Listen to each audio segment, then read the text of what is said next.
గుడిసెవాసులు గౌరవంగా బతికేందుకు GO number 58 ద్వారా CM KCR పట్టాలు అందిస్తున్నారని ప్రభుత్వ చీఫ్ విప్ వినయ్ భాస్కర్ తెలిపారు. వరంగల్ పరిధిలోని 11, 29 డివిజన్లలో పోతున్ననగర్ రఘునాథ కాలనీలో జీవో నెంబర్ 58 గురించి రెవెన్యూ అధికారులు ఆర్టీఓ మహేందర్ ఎంఆర్ఓలతో కలిసి గుడిసెవాసులకు అవగాహన కల్పించారు.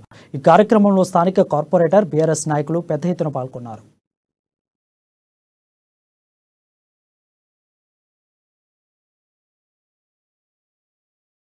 స్థలాల్లో గుడిసెలు రేకులు వేసుకొని నివాసం ఉంటున్నారు వారందరూ కూడా భద్రత కల్పించాలని, గత ప్రభుత్వాల హయాంలో భద్రత లేని జీవితాలు, అధికారులు వచ్చినా పోలీసు అధికారులు వచ్చినా కూడా భయభ్రాంతులకు గురై మరి వారు రాత్రి ఆ స్థలాల నుంచి పారిపోవటం, పోలీసులు ఆ స్థలాలను ఆ గుడిసెలను కూల్చివేయటం జరిగింది.